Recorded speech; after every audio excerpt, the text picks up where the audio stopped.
Hello everybody, and welcome back to the Minecraft Showcase. This time around, we're taking a look at the Alhambra Castle Build.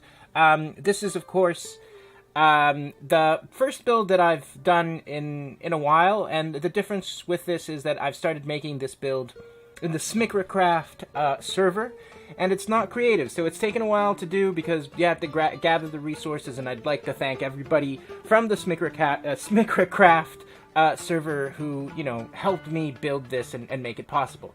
So the first thing that I gotta say is, as you can see, this is sort of the main garden, and you can see the entry arch into, or the entranceway into the main tower, which sort of has this Babylonian type of influence to it.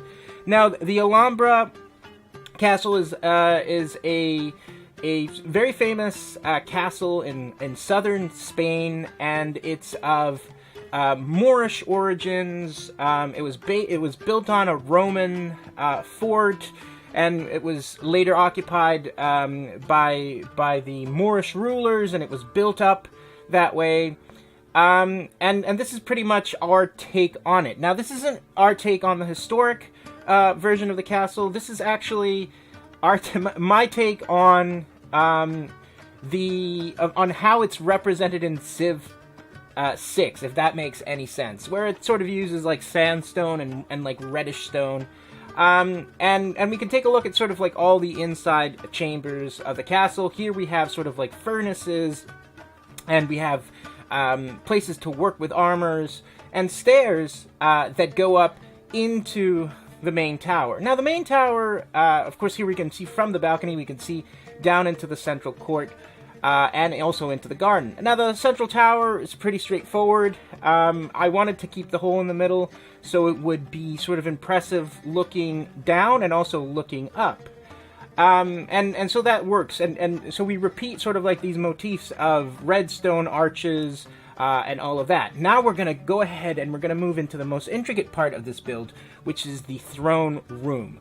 Now, the throne room, as you can see, it's just completely dense in details with sandstone and rough granite, polished granite, differing types of wood, reddish acacia wood with regular oak wood and dark oak, and chiseled sandstone.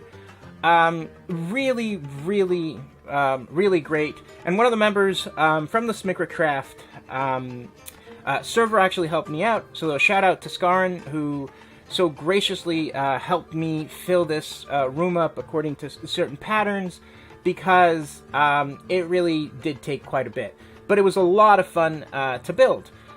Now, the next thing that we're going to go is we're going to look at the differing garden courts within the castle. So now we're coming into the second sort of garden area of the castle. We've got some fountains, we've got some vines. The idea behind making these gardens sort of lush while inside of a desert biome sort of speaks to, the sort of like decadence and sophistication of these buildings once in sort of like their historic environment. So there's great care taken to the gardens to run water into dry areas. Here we're looking at what is now the dungeon area of the castle, or the subterranean area of the castle. We have big rooms that lead to a series of networks of channels that lead to the outer towers of the entire build. So from the underground, you can actually access every single tower, and through these tunnel networks, you're actually able to move underneath the entire top structure that we have seen. Here we come into one of the larger subterranean rooms underneath the castle, and again, this room serves as a hub, but also to look into the bottomless pit, which is quite scary. But that's another video, and we'll take a look at that at another time.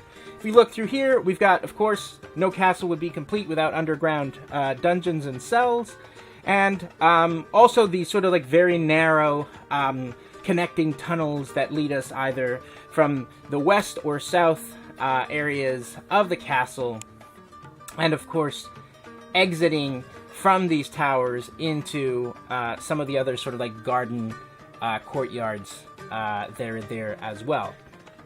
And of course, it's super easy to get lost, but here we have an aerial shot of the castle in all its glory. Still missing a couple of like roofing details on it that, of course, I'll finish up with a certain amount of time.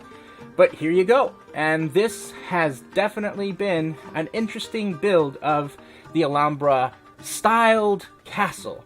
So until then, everybody, I hope you enjoyed this build, and hopefully we'll be back with more. Bye-bye, everyone.